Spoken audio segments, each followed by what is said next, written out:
নলডাঙ্গায় বালু বোঝাই ট্রাকের সঙ্গে ধান মাড়াই মেশিনের সংঘর্ষে বাগাতিপাড়ার রাফি নিহত, তার সহযোগী আহত। নলডাঙ্গা প্রতিনিধির পাঠানো তথ্যছবিতে বিস্তারিত।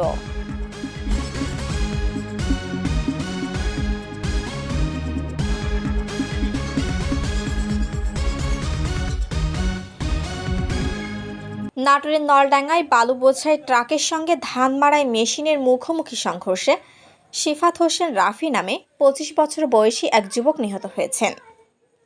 নিহত রাফি ওই ধান মাড়াই মেশিনের চালক ছিলেন বলে জানা গেছে। এ সময় তার সহযোগী জনি আহত হন।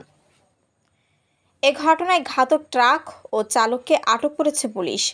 রোববার ১২ মে বিকেল ৫টার দিকে উপজেলার নাটোর নলডাঙ্গা আত্রাই নওগাঁ আঞ্চলিক মহাসড়কের মাধুনগর বাজেহালদি মোড়ে এ দুর্ঘটনা ঘটে। নিহত শিফাত হোসেন রাফি জেলার বাগাতিপাড়া উপজেলার জামনগর ইউনিয়নের বাঁশবাড়িয়া গ্রামের আব্দুর রহমানের ছেলে। পুলিশ ও স্থানীয় সূত্রে জানা যায়, রোববার বিকেলে উপজেলার মাধনগরের বাজেহালদি মাদ্রাসা যাওয়ার সড়ক দিয়ে রাফি ও তার সহযোগী জনি ধান মাড়াই মেশিন নিয়ে নাটোর নলডাঙ্গা আত্রাই নওগাঁ আঞ্চলিক মহাসড়কে উঠছিল। এ সময় বালু বোঝাই ট্রাক নওগাঁর আত্রাই দিকে যাওয়ার সময় ধান মাড়াই মেশিনের সঙ্গে মুখোমুখি সংঘর্ষ হয়।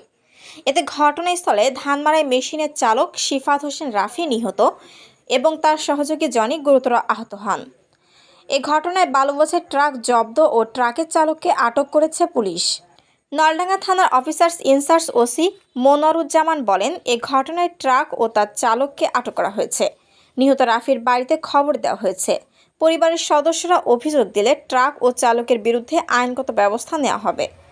শিলা আক্তার, ডেস্ক রিপোর্ট, চ্যানেল এ নিউজ।